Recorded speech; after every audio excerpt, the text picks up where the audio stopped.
एक समय की बात है। एक छोटे से गांव में रामू नामक एक मेहनती कुल्हाड़ी वाला आदमी रहता था। रामू गरीब था, लेकिन वह ईमानदार और परिश्रमी था। दिन भर जंगल में जाकर लकड़ी काटता और उसे बाजार में बेचकर अपने परिवार का पालन पोषण करता था। उसकी पत्नी और दो बच्चे थे, जो उसकी मेहनत पर निर्भर थे। एक दिन जब रामू जंगल में लकड़ी काट रहा था, उसकी कुल्हाड़ी अचानक उसके हाथ से फिसलकर एक गहरे पानी के तालाब में गिर गई। रामू बहुत परेशान हो गया। उसकी कुल्हाड़ी उसके जीवन का आधार थी।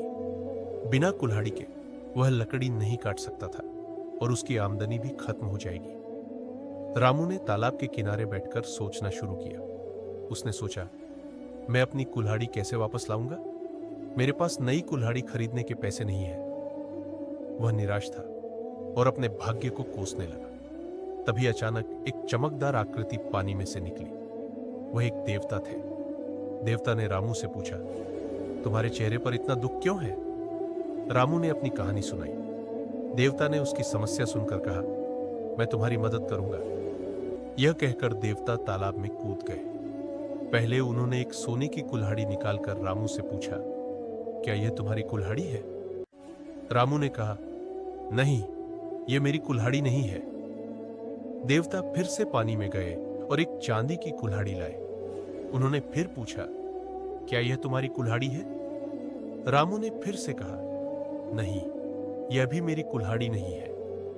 देवता ने मुस्कुराते हुए कहा, तुम बहुत ईमानदार हो, अब मैं तुम्हारी कुल्हाड़ी लाता हूं। उन्होंने फिर से पानी में कूदकर रामू की पुरानी कुल्हाड़ी निकाली। रामू ने खुशी खुशी कहा, हां, यही मेरी कुल्हाड़ी है। देवता ने उसकी ईमानदारी की प्रशंसा की और कहा, तुम्हारी ईमानदारी के लिए मैं ये सोने और चांदी की कुल्हाड़ी भी उपहार में देता हूं। रामू ने देवता का धन्यवाद किया और उन दोनों कुल्हाड़ियों को लेकर गांव लौट आया। उसकी ईमानदारी की वजह से अब उसके पास संपत्ति भी थी। वह अपनी मेहनत से और भी लकड़ी काटने लगा और अपनी नई कुल्हाड़ियों का उपयोग करके अच्छे दाम में बेचने लगा। धीरे धीरे रामू की स्थिति में सुधार हुआ। उसने अपनी पत्नी और बच्चों के लिए एक अच्छा घर बनाया और गांव में उसकी पहचान एक ईमानदार और मेहनती व्यक्ति के रूप में हो गई। इस घटना के बाद रामू ने अपनी ईमानदारी को कभी नहीं छोड़ा।